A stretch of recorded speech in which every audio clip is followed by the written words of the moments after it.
Do you guys remember that time in our relationship when I used to make videos standing up in front of a bookshelf?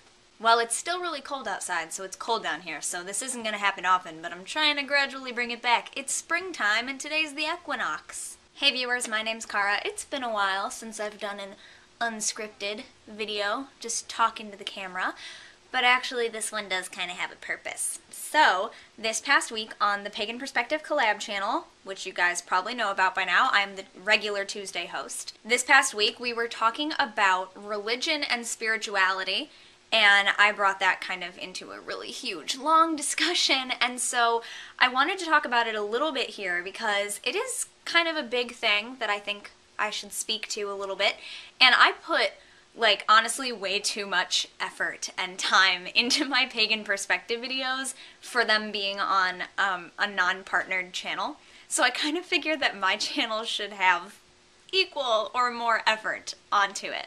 So I apologize for not being here more with things like that. But I do want to talk about it a little bit, and there's a clip from what I wanted to put in my Tuesday video. Today is Wednesday. I wanted to put this in my Tuesday video, but it was too long, so I'm gonna give it to you here. So to introduce that a little bit, the video, the topic is talking about whether we think spirituality is overtaking religion, spirituality being defined in this case as the type of system of belief where you can really feel free to do whatever you want and you pick and choose different things, and religion being defined as the very traditional, structured, formal set. Now, my video on the Pagan Perspective is actually about tons of definitions and why I don't agree with those definitions. I do agree that they are the modern connotations. It's how people think of the terms now. But as far as original definition, that's not really how I see it. So I think we're talking more about eclecticism and tradition. Seeing this in different ways reminded me of a story, something that our interim minister at my Unitarian Universalist church brought up a couple of weeks ago when we were talking about the difference between Unitarian theology and Trinitarian theology when it started back at the Council of Nicaea and where it's come today. She had this really great metaphor, so I'm going to let you see the clip of what I had put together for my Pagan Perspective video. Please enjoy. She had this great metaphor. Imagine a light. It may be a flashlight, a lighthouse, whatever you imagine, but I personally imagined a large searchlight, sort of Batman signal style. The belief that won out at the Council of Nicaea is about looking to the light for inspiration. In this case, the light is Jesus, but you can think of it as any kind of spiritual teacher or force you want. The majority doctrine looks at the light for inspiration and guidance, but what happens when you look anywhere else? Well, you're blind for a moment, seeing spots everywhere. All you can see is the light. The minority view, that which was decided against at the council but still exists today, the Unitarian view, as it's come down to Unitarian Universalism, does it a little differently. Instead of looking at the light, we follow the light. Our gaze wanders down along its beam to see what it is the light illuminates. This may be thought of as the difference between religion and spirituality, if you use the popular connotations of the word. But this metaphor is actually describing two different religious views, two different religious ways of looking at the same thing.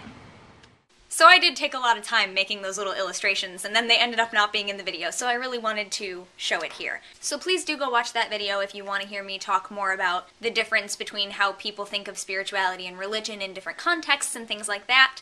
And really, the reason that I think it's such a big thing is that there are a lot of people online, pretty much. I mostly encounter these things online from people who are anonymous, who don't really meet me in real life, and people I will never meet in real life, most likely. People saying things like, religion is at fault for this. Religious people are like this. And what they're talking about is mainstream religion, especially here in America, so I can't really speak for other places. But especially here, when people say, oh, religious people are like that, they tend to be talking about Abrahamic religions. And I feel pretty comfortable saying that because, I mean, honestly, people here don't even believe that paganism is a religion. Not everybody, obviously, some people know.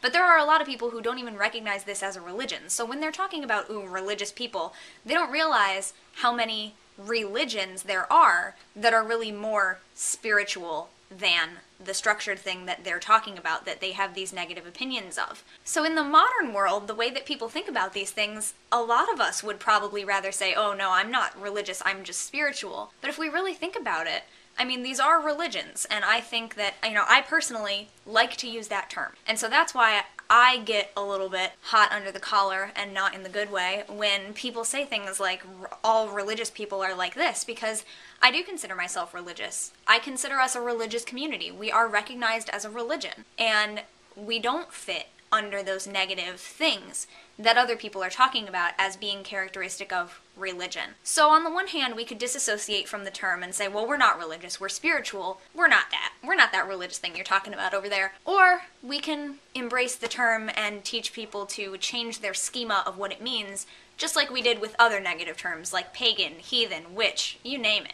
There's probably so many. And if you think about non-religious communities, if you think about the LGBT community, racial groups, other types of ethnicities and things like that, there are negative terms that people have taken back. We know this. So that's where I'm coming from on all of this. Please watch the other video and check out all of the links if you want to see what I got into with it, and I will see you guys some other time. Okay, I hope you're having a great equinox, Ostara, if you're celebrating it. I honestly don't know what I'm doing yet. I just got back from shopping with my grandmother. There's no one really around here that celebrates it, and it is snowing like crazy outside right now, so I don't know what I'm going to be able to do, but I hope to put together a little something of an observance for me. Thank you very much for watching. Until I see you next time, don't forget to be awesome, blessed be, and goodbye.